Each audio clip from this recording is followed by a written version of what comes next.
America Iran ನಡುವಿನ ಯುದ್ಧ ಅಂತ್ಯ ಮಾತುಕತೆ ಕೊನೆಯ ಹಂತಕ್ಕೆ ಬಂದಿದೆ. ಆಗಲೇ ಇರಾನ್ನಲ್ಲಿ ಸುಪ್ರೀಂ ಲೀಡರ್ ಖಮೇನಿ ಅಂತ್ಯಕ್ರಿಯೆಗೆ ಮುಹೂರ್ತ ಫಿಕ್ಸ್ ಮಾಡಲಾಗಿದೆ. ಅಷ್ಟಕ್ಕೂ 135 ದಿನಗಳ ಕಾಲ ಖಮೇನಿ ಮೃತದೇಹ ಇಟ್ಟಿದ್ದಾದ್ರೂ ಎಲ್ಲಿ ಗೊತ್ತಾ? ಇಲ್ಲಿದೆ ಸಂಪೂರ್ಣ ಮಾಹಿತಿ. ಖಮೇನಿ ಅಂತ್ಯಕ್ರಿಯೆಗೆ ಮುಹೂರ್ತ ಫಿಕ್ಸ್. 135 ದಿನಗಳ ನಂತರ ಸಿದ್ಧವಾಗ್ತಿದೆ ಸಮಾಧಿ.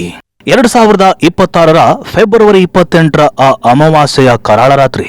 ಇದೇ ರಾತ್ರಿಯ ಕಗ್ಗತ್ತಲಿನಲ್ಲಿ ಆಕಾಶದಿಂದ ಸುರಿದ ಬೆಂಕಿಯ ಉಂಡೆಗಳು ಇರಾನ್ನ ಸರ್ವೋಚ್ಚ ನಾಯಕ ಖಮೇನಿಯನ್ನ ಕ್ಷಣ ಮಾತ್ರದಲ್ಲಿ ಬಲಿ ಪಡೆದಿತ್ತು. ಸಿಕ್ತ ಗಾಳಿಯಲ್ಲಿ ಸುಟ್ಟ ಮಾಂಸದ ವಾಸನೆ ತುಂಬಿತ್ತು. ಕ್ಷಿಪಣಿಗಳ ಆರ್ಭಟಕ್ಕೆ ನೆಲ ನಡುಗಿತು. ಖಮೇನಿ ಸಂಚರಿಸ್ತಾ ಇದ್ದ ವಾಹನವು ಕೇವಲ ಕಬ್ಬಿಣದ ಚೂರುಗಳಾಗಿ ಮಾರ್ಪಟ್ಟಿತ್ತು. ಆ ಒಂದು ಕ್ಷಣ ಇಡೀ ವಿಶ್ವವನ್ನ ಮಹಾಯುದ್ಧದ ಅಂಚಿಗೆ ತಳ್ಳಿತು. ಆ ಬೆಂಕಿಯ ಜ್ವಾಲೆಗಳು ಕೇವಲ ಒಬ್ಬ ವ್ಯಕ್ತಿಯನ್ನ ಕೊಲ್ಲಿಲ್ಲ, ಬದಲಾಗಿ ಒಂದು ರಾಷ್ಟ್ರದ ಆತ್ಮವನ್ನೇ ಕೆಣಕಿತ್ತು.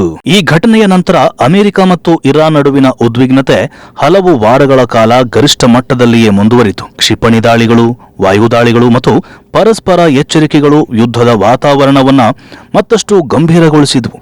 ಜಾಗತಿಕ ತೈಲ ಮಾರುಕಟ್ಟೆ, ವ್ಯಾಪಾರ ಮತ್ತು ಮಧ್ಯಪ್ರಾಚ್ಯದ ಭದ್ರತೆ ಕುರಿತ ಆತಂಕಗಳು ಒಂದೇ ಸಮಯದಲ್ಲಿ ಹೆಚ್ಚಾದವು. ಇದೇ ಸಂದರ್ಭದಲ್ಲಿ ಹಲವು ರಾಷ್ಟ್ರಗಳು ಯುದ್ಧವನ್ನ ತಕ್ಷಣ ನಿಲ್ಲಿಸುವಂತೆ ಕರೆ ನೀಡಿದ್ವು. ರಾಜತಾಂತ್ರಿಕ ಮಾರ್ಗವೇ ಸಮಸ್ಯೆಗೆ ಪರಿಹಾರ ಎಂದು ವಿಶ್ವಸಂಸ್ಥೆ ಸೇರಿದಂತೆ ಅನೇಕ ದೇಶಗಳು ಒತ್ತಾಯಿಸಿವೆ. ಹಲವು ಸುತ್ತಿನ ಪರೋಕ್ಷ ಮಾತುಕತೆಗಳ ನಂತರ ಎರಡೂ ದೇಶಗಳು ಉದ್ವಿಗ್ನತೆಯನ್ನ ತಗ್ಗಿಸುವ ನಿಟ್ಟಿನಲ್ಲಿ ಚರ್ಚೆ ನಡೆಸಲು ಸಿದ್ಧವಾಗಿವೆ ಎಂಬ ವರದಿಗಳು ಹೊರಬಂದಿವೆ. ಆದರೂ ಯುದ್ಧ ಅಂತ್ಯ ಆಗೇ ಹೋಗುತ್ತೆ ಅನ್ನೋದಕ್ಕೆ ಯಾವುದೇ ಸ್ಪಷ್ಟ ಸೂಚನೆಗಳು ಕಾಣಿಸ್ತಿಲ್ಲ. ಈ ನಡುವೆ ಖಮೇನಿಯ ಅಂತಿಮ ವಿಧಿವಿಧಾನಗಳ ಸಿದ್ಧತೆಯು ಇರಾನ್ನಲ್ಲಿ ಭಾರಿ ಭದ್ರತೆಯ ನಡುವೆ ನಡೀತಾ ಇದೆ ಅನ್ನೋ ಸುದ್ದಿ ಕೇಳಿಬರ್ತಾ ಇದೆ. ಖಮೇನಿ ಮೇಲೆ ದಾಳಿ ನಡೆದ ನಂತರ ಬರೋಬ್ಬರಿ 135 ದಿನಗಳ ನಂತರ ಈಗ ಸಮಾಧಿ ಮಾಡಲಾಗ್ತಿದೆ ಎಂದು ಇರಾನ್ ಸರ್ಕಾರ ಹೇಳಿಕೊಂಡಿದೆ. ಅಷ್ಟೇ ಅಲ್ಲ, ಯಾವ ಹಂತದಲ್ಲಿ ನಡೆಯಲಿದೆ ಅನ್ನುವುದನ್ನು ವಿವರವಾಗಿ ಹೇಳಿದೆ.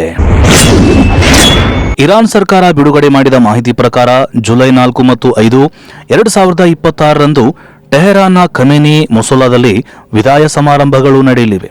ಇದರ ನಂತರ ಜುಲೈ 6 ಟೆಹರಾನ್ನಲ್ಲಿ ಅಂತ್ಯಕ್ರಿಯೆ ಮೆರವಣಿಗೆ ನಡೆಯಲಿದೆ. ನಂತರ ಜುಲೈ 7, 2026 ಪವಿತ್ರ ನಗರವಾದ ಕೋಮ್ನಲ್ಲಿ ಅಂತ್ಯಕ್ರಿಯೆಗೆ ಮೆರವಣಿಗೆ ನಡೆಯಲಿದೆ.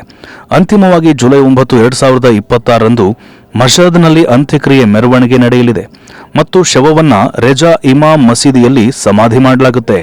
ಈ ಅಂತ್ಯಕ್ರಿಯೆಯ ಹಿಂದೆ ಕೇವಲ ಧಾರ್ಮಿಕ ವಿಧಿವಿಧಾನಗಳಷ್ಟೇ ಅಲ್ಲ, ಹೊಸ ರಾಜಕೀಯ ಅಧ್ಯಾಯ ಒಡಗಿದೆ. ಯುದ್ಧದ ಹೊಗೆ ಇನ್ನೂ ಸಂಪೂರ್ಣವಾಗಿ ಸರಿದಿಲ್ಲ. ಆದರೂ ಶಾಂತಿ ಮಾತುಕತೆಗಳ ಕುರಿತು ಮೂಡಿರುವ ನಿರೀಕ್ಷೆ ಹೊಸ ಆಶಾಕಿರಣವನ್ನ ಮೂಡಿಸಿದ್ದಂತೂ ನಿಜ.